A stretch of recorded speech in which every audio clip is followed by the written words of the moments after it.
Saya mau jawab pertanyaan dari salah satu media yang ada di Jakarta. Satu, apakah menurut Anda KST KKB Papua itu selama ini dalam melakukan aksi brutalnya, dalam melanggar HAM, jika iya dijelaskan? Ya, kalau mau dinyatakan pelanggaran HAM, ya benar. KST KKB ini dikategorikan ada dua ya. KST KKB yang asli, KST KKB yang abal-abal. Karena di Papua ini kan ada banyak kepentingan yang terjadi.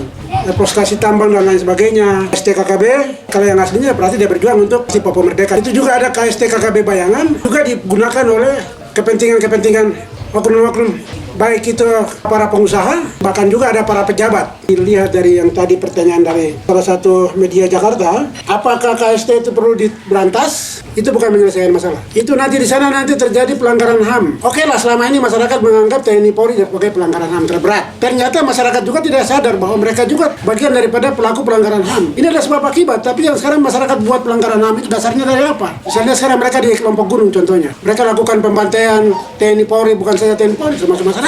Ya kalau bagi saya, iya memang pelanggaran HAM, iya benar. Apakah KST perlu diberantas? Semua bisa diberantas, tetapi itu bukan menyelesaikan masalah. Sekarang mari kita cek akar masalahnya dulu. Aktornya siapa yang membuat sampai masyarakat ini bisa mengambil angkat senjata melawan TNI Polri, bahkan melawan masyarakatnya sendiri? Soal berantas, ya berantas. Oke, saya setuju berantas. Tapi apakah tidak menjadi pelanggaran HAM di sana? Alangkah baiknya masalah itu kita selesaikan dulu. Akar masalahnya apa Papua ini? Negara melalui BIN, BAIS dan Intelkam Polri mengambil langkah-langkah secara persuasif kan sudah, secara kemanusiaan kan sudah, tidak ada solusi kan, termasuk Sandra pun sampai sekarang juga tidak jelas. Tapi saya setuju diberantas. Apakah itu dapat menyelesaikan masalah? Kan tidak. Pasti timbul pelanggaran HAM, ada dua yang terjadi di tubuh negara melalui TNI Polri, juga terjadi pelanggaran di tingkat KKB itu.